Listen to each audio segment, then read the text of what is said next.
Assalamualaikum warahmatullahi wabarakatuh. Selamat datang di channel Radio Horor TV, semoga kita selalu dalam kondisi sehat, amin. Jangan lupa dukung channel ini dengan subscribe channel ini, agar saya semakin bersemangat, dan nyalakan notifikasinya agar tidak ketinggalan cerita lainnya. Brak, abang bangun dong, jangan tidur terus. Teriak Sarni penuh amarah pada suaminya Pardi yang hanya bisa berbaring saja di atas kasur lusuh di lantai semen. Lihat itu, anak-anak belum pada makan. Kalau begini, aku nyesel nikah sama kamu. Bang! Pardi hanya bisa diam mendengar perkataan istrinya Sarni yang menusuk hatinya. Bukan kali ini saja, Sarni berkata seperti itu. Pardi tidak bisa menyalahkan Sarni sepenuhnya karena ini semua salahnya, yang tidak bisa lagi mencari nafkah akibat penyakit yang dideritanya. Kejadian ini sudah berjalan 1 tahun sejak Pardi menderita penyakit paru-paru yang kerap membuatnya muntah darah. Bagaimana untuk mencari nafkah untuk berjalan saja sangat sulit. Maafkan abang dek, abang sedang sakit, tidak kuat untuk bekerja. Sabar ya dek, tunggu abang sembuh, nanti pasti bekerja. Pardi memegang dadanya yang sesak seperti ditekan-tekan. Aku tidak mau hidup susah terus bang. Aku tidak kuat hidup bersama kamu lagi. Sarni membanting apa saja yang ada di dekatnya. Kedua anaknya ketakutan. Mereka mendekati Pardi yang hanya bisa menahan kesedihan. Pardi berusaha mendekati Sarni untuk menenangkan, namun Pardi malah didorong sampai terjerembab ke lantai semen. Dek, Sarni astagfirullah. Pardi menahan sakit, tubuhnya yang sudah lemah semakin sakit terbentur lantai. Sarni menatap Pardi dengan sinis, tekadnya sudah bulat. Sore ini dia harus pergi dari rumah untuk mencari uang apapun caranya. Dia sungguh tidak tega melihat kedua anaknya yang sering menahan lapar. Kebetulan bos sembako paling kaya di desanya mengajak bertemu. Sarni masuk ke dalam kamar, meraih baju, paling bagus yang dimilikinya. Baju dress sebatas paha yang membuat pandangan lelaki penuh nafsu. Sepatu hak tinggi yang dulu disimpannya, kembali dikenakan. Dengan dandanan menor mengundang syahwat, Sarni keluar dari kamar. Pardi yang melihat mencoba melarang. Namun apa daya, tekad Sarni sudah kuat untuk menemani tidur. Bos sembako paling kayak di desanya. Dek, tolong jangan pergi, kasihan anak-anak kita. Pardi hanya bisa menahan tangis dengan memeluk kedua anaknya. Dia merasa gagal menjadi suami, dia gagal mendidik istrinya. Rumah tangganya yang sudah berjalan 7 tahun sudah di ujung tanduk. Sarni sering meminta cerai, namun Pardi berusaha mempertahankan.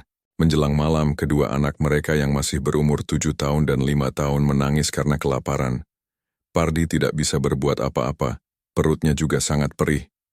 Tio ajak Dela tidur ya, biar laparnya hilang. Ayah, aku sama Dela lapar, kenapa disuruh tidur? Tunggu ibu aja ya, siapa tahu ibu pulang bawa makanan untuk kita. Ibu tidak akan pulang malam ini, kalian tidur saja ya. Nanti ayah menyusul. Dengan terpaksa dan perut yang lapar, Tio mengajak adiknya, Dela, untuk tidur. Kedua bocah itu sudah terbiasa tidur dengan perut lapar. Tepat jam 1 malam, Pardi gelisah. Hatinya tidak tenang. Terbayang di benaknya. Sarni sedang memuaskan nafsu syahwat. Teguh bos sembako yang gila wanita itu. Pardi termenung di ruang tamu. Pandangannya beralih pada kusen dapur yang terdapat tali tambang menggantung bekas anaknya bermain. Perlahan, Pardi berjalan menuju dapur. Tekadnya sudah kuat untuk mengakhiri hidup. Pardi meraih kursi, diletakkan di bawah tali tambang yang menjulur. Dengan berpegangan Pardi menaiki kursi. Dia meraih tali dan memasukkan kepalanya. Brak, kakinya mendorong kursi dan dengan sekejap tali tambang itu langsung terikat erat di lehernya. Pardi berusaha melepaskan tali namun tidak bisa, kedua matanya melotot, lidah terjulur karena saking kuatnya ikatan tali di lehernya. Nyawa. Pardi melayang. Pardi tewas dengan leher terikat tali tambang, tubuh kurus dan kedua kakinya yang dipenuhi koreng terayun dan akhirnya terhenti. Sementara di kamar, Tio terbangun mendengar suara kursi terjatuh dan teriakan Pardi karena lehernya tercekik. Ayah. Tio heran melihat ayahnya tergantung dan tepat di bawahnya kotoran Pardi berserakan. Ayah, Tio mendekati Pardi untuk melihat lebih dekat. Betapa kagetnya Tio melihat wajah ayahnya yang menyeramkan dengan kedua mata melotot, lidah terjulur, di sela mulutnya air liur terus menetes. Tio menangis di kamar dengan memeluk adiknya. Tubuhnya terguncang hebat. Wajahnya sangat ketakutan.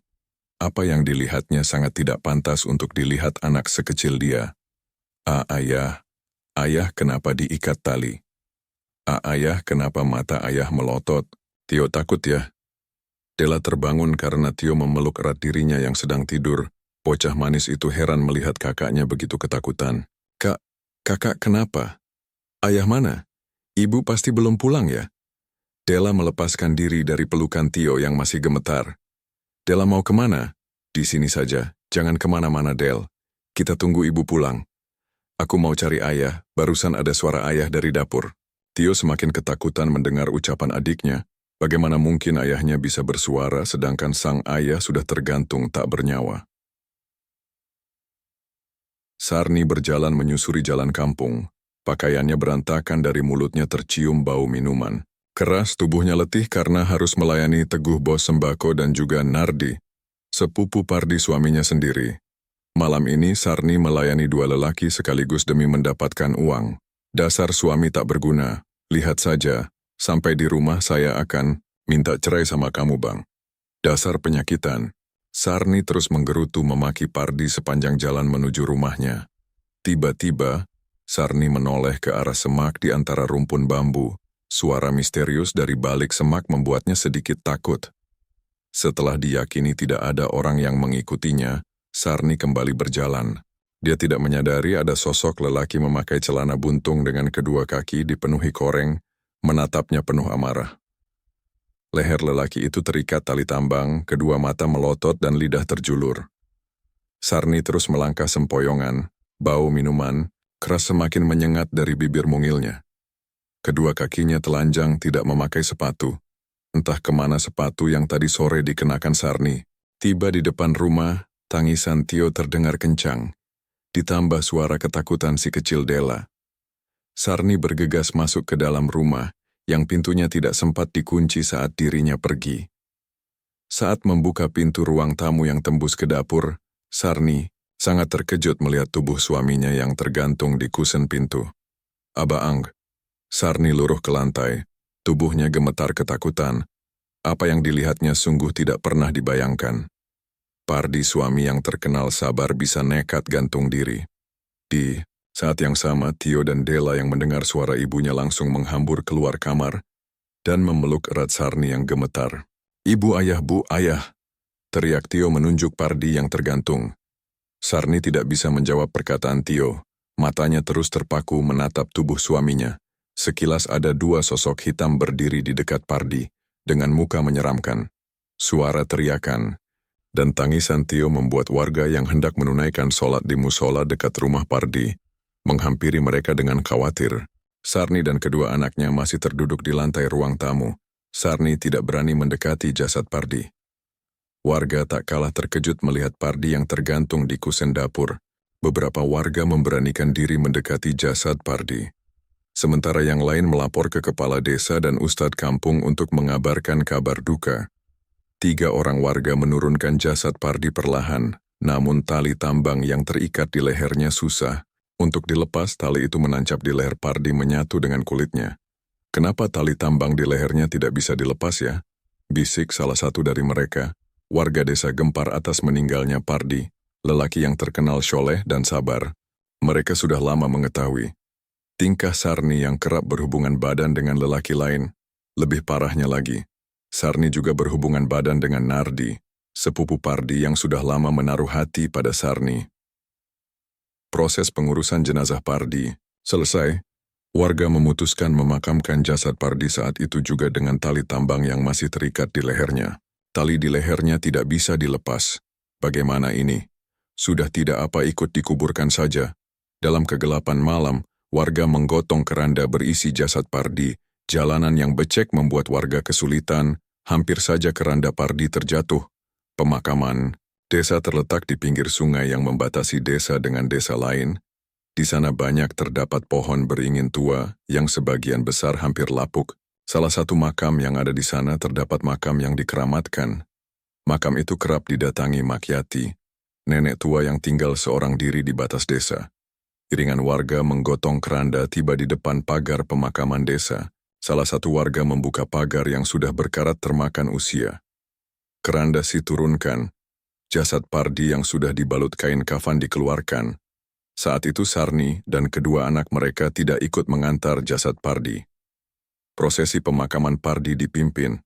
Ustadz desa berjalan khidmat dan disertai rasa takut karena kematian Pardi yang mengenaskan.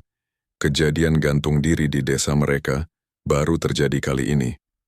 Pemakaman Pardi selesai, warga pulang kembali ke rumahnya masing-masing. Tidak ada yang mengetahui saat Mak Yati mendekati makam Pardi.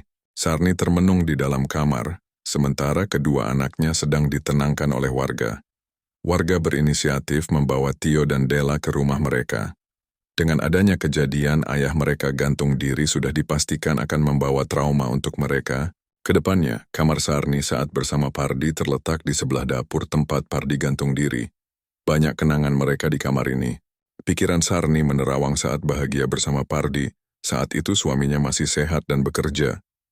Namun semuanya hancur ketika Pardi pulang dalam keadaan sakit parah, sampai di akhir hidupnya tidak ada yang mengetahui apa sebenarnya penyakit yang diderita Pardi karena tidak terdeteksi oleh medis.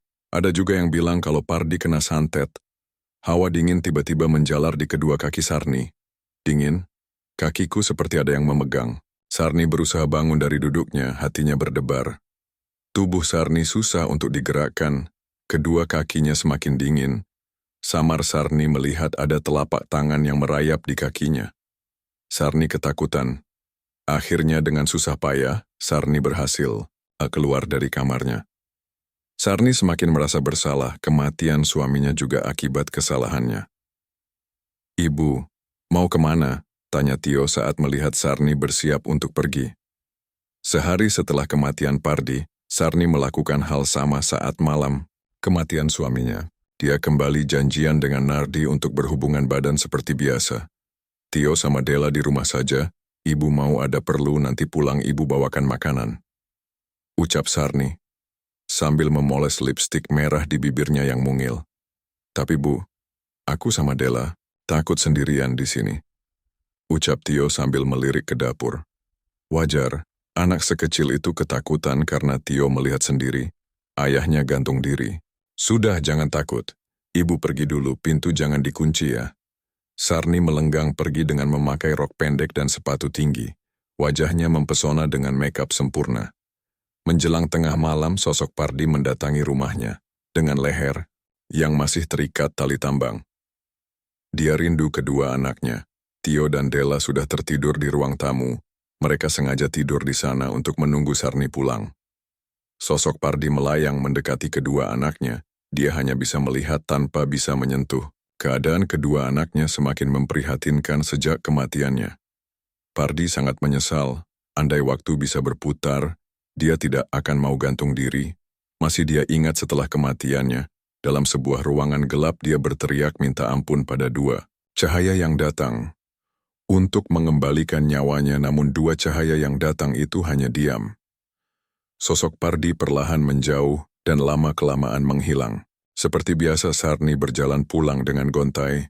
Kali ini dia merasakan kesakitan di kemaluannya. Langkahnya tertatih ingin cepat pulang dan merebahkan tubuhnya. Setiap dia melangkahkan kaki, sakit di kemaluannya semakin bertambah. Ya Tuhan, sakit sekali. Keringat dingin bercucuran di wajahnya, nafasnya sesak, tubuhnya lemas.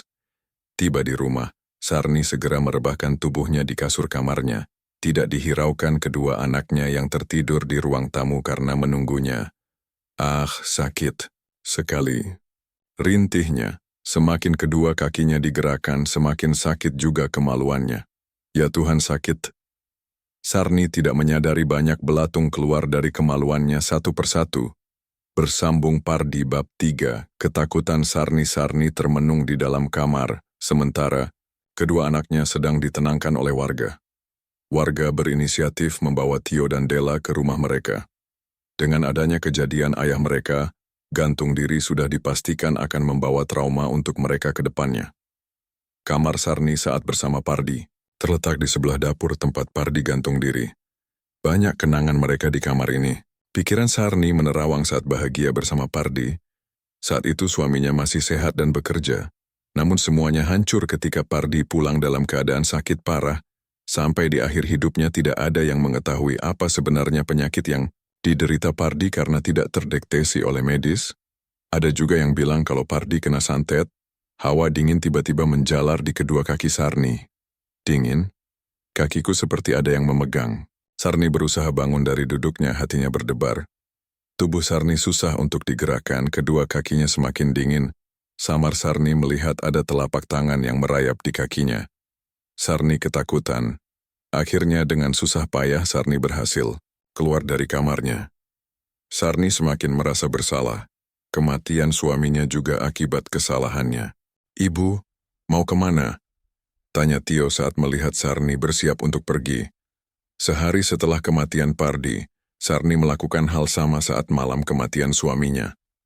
Dia kembali janjian dengan Nardi untuk berhubungan badan seperti biasa. "Tio sama Della, di rumah saja, ibu mau ada perlu nanti pulang ibu bawakan makanan," ucap Sarni sambil memoles lipstik merah di bibirnya yang mungil. "Tapi bu, aku sama Della takut sendirian di sini," ucap Tio sambil melirik ke dapur. Wajar, anak sekecil itu ketakutan, karena Tio melihat sendiri ayahnya gantung diri. "Sudah, jangan takut. Ibu pergi dulu. Pintu jangan dikunci ya." Sarni melenggang pergi dengan memakai rok pendek dan sepatu tinggi. Wajahnya mempesona dengan make-up sempurna. Menjelang tengah malam, sosok Pardi mendatangi rumahnya. Dengan leher yang masih terikat tali tambang, dia rindu kedua anaknya. Tio dan Della sudah tertidur di ruang tamu. Mereka sengaja tidur di sana untuk menunggu Sarni pulang. Sosok Pardi melayang mendekati kedua anaknya. Dia hanya bisa melihat tanpa bisa menyentuh. Keadaan kedua anaknya semakin memprihatinkan sejak kematiannya. Pardi sangat menyesal, andai waktu bisa berputar, dia tidak akan mau gantung diri. Masih dia ingat setelah kematiannya, dalam sebuah ruangan gelap dia berteriak minta ampun pada dua cahaya yang datang, untuk mengembalikan nyawanya, namun dua cahaya yang datang itu hanya diam. Sosok Pardi perlahan menjauh dan lama-kelamaan menghilang. Seperti biasa Sarni berjalan pulang dengan gontai, kali ini dia merasakan kesakitan di kemaluannya. Langkahnya tertatih ingin cepat pulang dan merebahkan tubuhnya. Setiap dia melangkahkan kaki, sakit di kemaluannya semakin bertambah. Ya Tuhan, sakit sekali. Keringat dingin bercucuran di wajahnya, nafasnya sesak, tubuhnya lemas. Tiba di rumah, Sarni segera merebahkan tubuhnya di kasur kamarnya. Tidak dihiraukan kedua anaknya yang tertidur di ruang tamu karena menunggunya. "Ah, sakit sekali," rintihnya. Semakin kedua kakinya digerakkan, semakin sakit juga kemaluannya. Sarni termenung di dalam kamar, sementara kedua anaknya sedang ditenangkan oleh warga. Warga berinisiatif membawa Tio dan Della ke rumah mereka. Dengan adanya kejadian ayah mereka gantung diri, sudah dipastikan akan membawa trauma untuk mereka ke depannya. Kamar Sarni saat bersama Pardi terletak di sebelah dapur tempat Pardi gantung diri. Banyak kenangan mereka di kamar ini. Pikiran Sarni menerawang saat bahagia bersama Pardi. Saat itu suaminya masih sehat dan bekerja. Namun semuanya hancur ketika Pardi pulang dalam keadaan sakit parah. Sampai di akhir hidupnya tidak ada yang mengetahui apa sebenarnya penyakit yang diderita Pardi karena tidak terdeteksi oleh medis. Ada juga yang bilang kalau Pardi kena santet. Hawa dingin tiba-tiba menjalar di kedua kaki Sarni. "Dingin?" Kakiku seperti ada yang memegang. Sarni berusaha bangun dari duduknya, hatinya berdebar. Tubuh Sarni susah untuk digerakkan, kedua kakinya semakin dingin. Samar Sarni melihat ada telapak tangan yang merayap di kakinya. Sarni ketakutan. Akhirnya dengan susah payah, Sarni berhasil keluar dari kamarnya. Sarni semakin merasa bersalah, kematian suaminya juga akibat kesalahannya. "Ibu, mau kemana?" tanya Tio saat melihat Sarni bersiap untuk pergi. Sehari setelah kematian Pardi, Sarni melakukan hal sama saat malam kematian suaminya. Dia kembali janjian dengan Nardi untuk berhubungan badan seperti biasa. "Tio sama Della di rumah saja, ibu mau ada perlu nanti pulang, ibu bawakan makanan," ucap Sarni sambil memoles lipstik merah di bibirnya yang mungil. Tapi Bu, aku sama Della takut sendirian di sini. Ucap Tio sambil melirik ke dapur. Wajar, anak sekecil itu ketakutan karena Tio melihat sendiri ayahnya gantung diri. Sudah, jangan takut. Ibu pergi dulu, pintu jangan dikunci ya. Sarni melenggang pergi dengan memakai rok pendek dan sepatu tinggi. Wajahnya mempesona dengan make-up sempurna. Menjelang tengah malam, sosok Pardi mendatangi rumahnya dengan leher yang masih terikat tali tambang. Dia rindu kedua anaknya. Tio dan Della sudah tertidur di ruang tamu. Mereka sengaja tidur di sana untuk menunggu Sarni pulang. Sosok Pardi melayang mendekati kedua anaknya. Dia hanya bisa melihat tanpa bisa menyentuh. Keadaan kedua anaknya semakin memprihatinkan sejak kematiannya. Pardi sangat menyesal. Andai waktu bisa berputar, dia tidak akan mau gantung diri. Dia ingat setelah kematiannya. Dalam sebuah ruangan gelap dia berteriak minta ampun pada dua cahaya yang datang untuk mengembalikan nyawanya, namun dua cahaya yang datang itu hanya diam. Sosok Pardi perlahan menjauh dan lama-kelamaan menghilang. Seperti biasa, Sarni berjalan pulang dengan gontai. Kali ini dia merasakan kesakitan di kemaluannya. Langkahnya tertatih ingin cepat pulang dan merebahkan tubuhnya. Setiap dia melangkahkan kaki, sakit di kemaluannya semakin bertambah. Ya Tuhan, sakit sekali. Keringat dingin bercucuran di wajahnya, nafasnya sesak, tubuhnya lemas. Tiba di rumah, Sarni segera merebahkan tubuhnya di kasur kamarnya. Tidak dihiraukan kedua anaknya yang tertidur di ruang tamu karena menunggunya. Ah, sakit sekali, rintihnya. Semakin kedua kakinya digerakkan, semakin sakit juga kemaluannya. Ya Tuhan, sakit. Sarni tidak menyadari banyak belatung keluar dari kemaluannya satu persatu. Sarni terus merintih setiap kakinya digerakkan. Wanita cantik itu hanya bisa berbaring di atas kasurnya. Entah apa yang terjadi dengan Sarni. Dari lubang kemaluannya selalu keluar belatung satu persatu. Sangat menjijikan, amit-amit naujubillah min zalik. Ah, sakit. Apa yang terjadi denganku? Sarni berteriak kesakitan saat kemaluannya terasa sangat perih. Sakit. Ah. Dengan menahan sakit, Sarni sama sekali tidak mau bergerak. Dia hanya bergeser sedikit untuk bersandar di ujung kasur. Suara aneh dari arah dapur terdengar sesekali. Tio dan Della masih terlelap di ruang tamu. Mereka tidak menyadari ibunya sudah pulang. Malam semakin larut, suara dari arah dapur semakin menjadi, suara berat lelaki dan suara wanita tertawa cekikikan terus menggema bergantian. Sarni yang penasaran dan juga takut ingin melihat ke dapur. Karena suara yang didengarnya itu bukan suara suaminya. Tidak mungkin suaminya itu sengaja menakuti karena Sarni sangat mengetahui kalau Pardi sangat mencintainya. Brak! Brak! Suara pintu dapur dibanting begitu keras membuat Tio dan Della terbangun. Mereka sangat ketakutan dan berlari ke kamar. Melihat ibunya sudah datang, Della langsung memeluk ibunya. Ibu kapan pulang? Kok nggak bangunin kita? Tanya Tio menatap Sarni yang kesakitan. Mata Tio terbelalak melihat sesuatu yang meliuk-liuk keluar dari dalam rok yang dikenakan sang ibu. Ibu, itu apa Bu? Ih, ulet-ulet, aku jijik. Teriak Della menjauh dari Sarni. Bocah cantik itu melepaskan pelukan dari ibunya dan bersender di dinding kamar. Wajahnya ketakutan melihat belatung keluar dari rok Sarni. Tio tidak menjauh dari Sarni.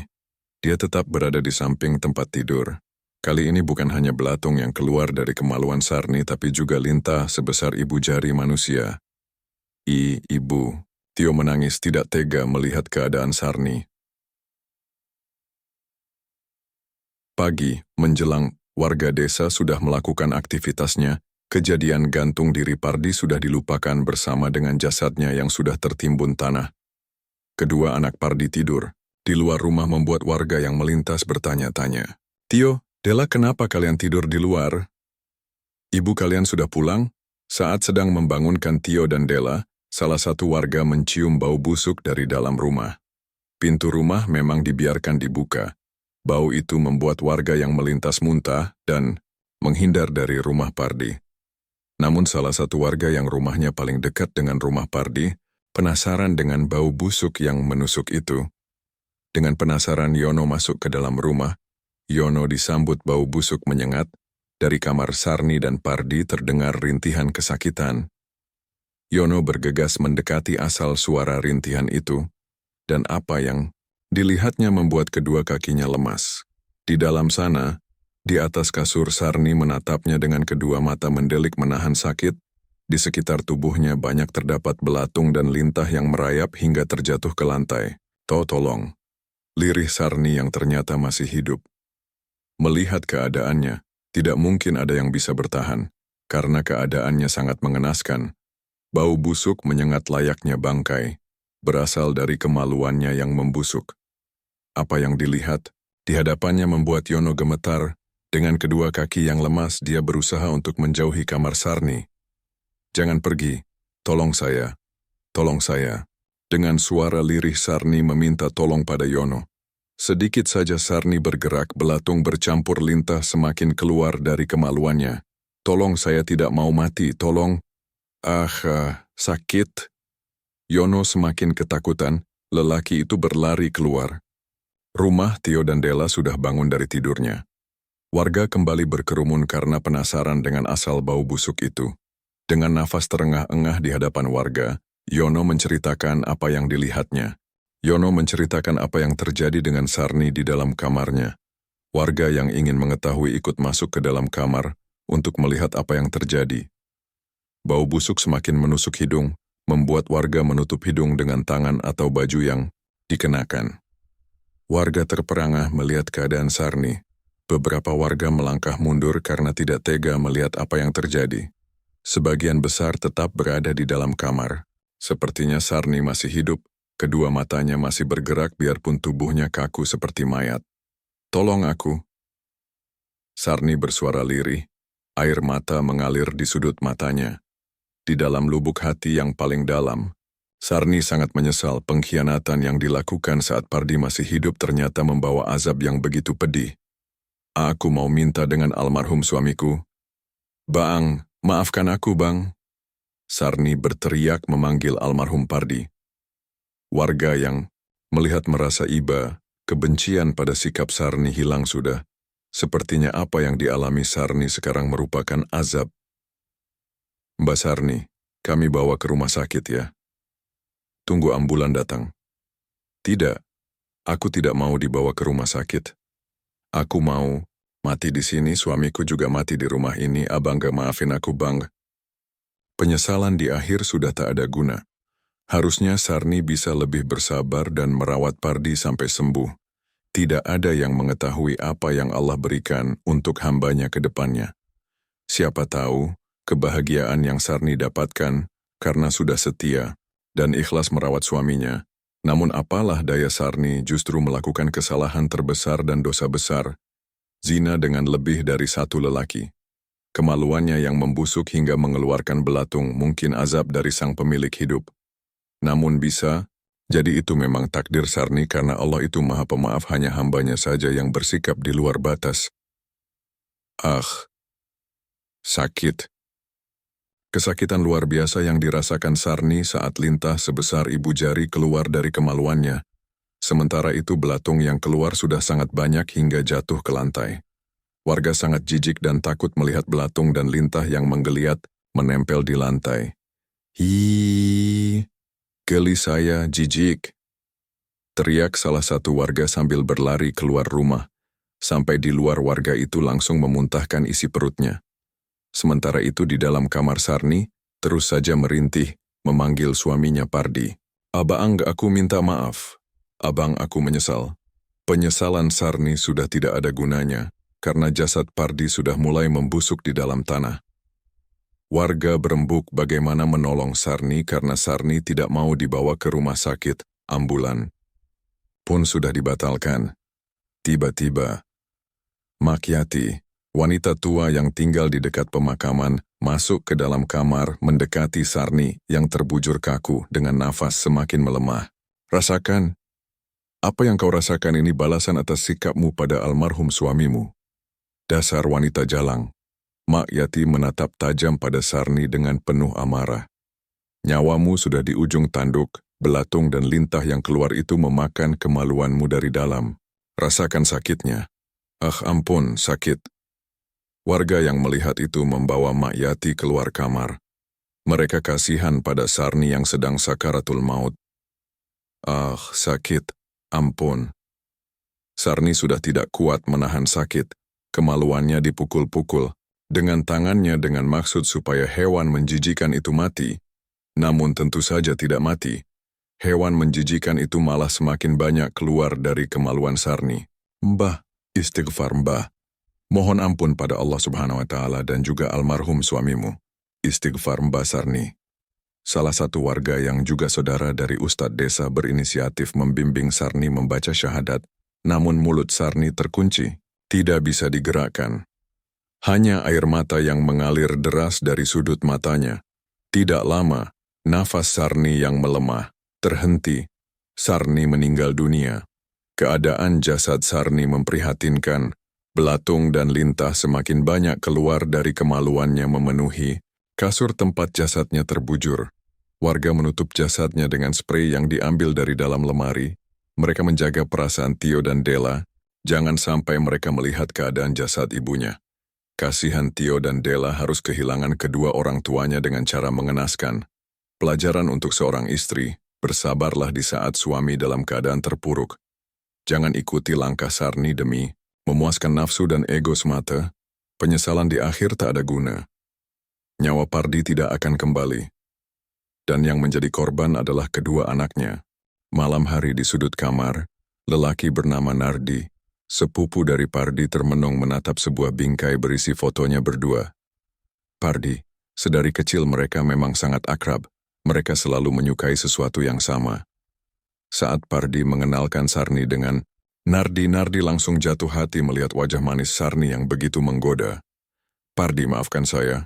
Lamunan Nardi terhenti saat bingkai foto dirinya bersama Pardi jatuh dan pecah. Bayangan sosok Pardi yang gantung diri membuat Nardi semakin merasa bersalah. Sudah seminggu setelah kematian Pardi yang disusul kematian Sarni yang tak kalah tragisnya, sosok menyerupai Pardi kerap mendatangi dan berdiri di depan rumahnya setiap malam. Saya memang salah, tapi tidak semuanya karena kesalahan saya. Istrimu sendiri yang menggoda saya. Nardi, lelaki yang sebenarnya menjadi idola gadis desa, malah kepincut dengan rayuan maut Sarni, istri dari sepupunya sendiri. Saya menyesal. Saya tidak mau mengalami nasib seperti Sarni. Maafkan saya Pardi, tolong jangan menakuti saya. Tiba-tiba, brak. Jendela yang sebelumnya tertutup tampak terbuka dan tertutup sendiri dengan kencang. Jendela itu terus bergerak dan akhirnya berhenti saat terbuka lebar. Nardi terkejut melihat penampakan sosok Pardi di depan jendela kamarnya. Sosok Pardi menatap tajam Nardi dengan tali tambang yang masih terikat di leher, celana buntung yang dikenakan terlihat kotor oleh tanah merah, wajahnya pucat dengan kapas di hidung, mulut Pardi sobek hingga ke dekat telinga. Pardi, tolong jangan ganggu saya. Nardi yang tinggal sendiri tidak bisa berbuat apa-apa. Dia hanya terdiam di kamarnya dengan menahan takut karena rasa bersalah yang begitu besar. Nardi mengingat kembali saat Sarni mendatanginya di gubuk pinggir sawah. Kejadian pertama yang membuatnya ketagihan hingga kerap mengulangi demi kenikmatan semu yang akhirnya membawa petaka. Desahan Sarni membuat birahinya memuncak. Hal itu dilakukan berulang di tempat yang sama. Pernah suatu saat ada warga yang memergoki. Mereka bersetubuh, warga itu ketakutan karena ancaman Nardi. Pikiran Nardi menjadi tak tentu, karena rasa bersalah begitu besar membuatnya hilang akal. Ketakutan karena sosok Pardi kerap mendatangi membuat jiwanya terguncang. Hingga suatu saat, terjadi sesuatu yang di luar nalar. Nardi ditemukan tergantung di pohon besar dekat makam Pardi, dengan tubuh telanjang. Wajahnya ketakutan, dengan leher patah, yang menemukan pertama kali Mak Yati, wanita tua yang tinggal di dekat pemakaman. Saat itu seperti biasa dia ingin mendatangi makam Pardi dengan membawa satu genggam bunga melati yang diambil dari pekarangan rumahnya. Siapa Mak Yati? Ada hubungan apa dengan Pardi? Mak Yati memanggil warga untuk menurunkan jasad Nardi.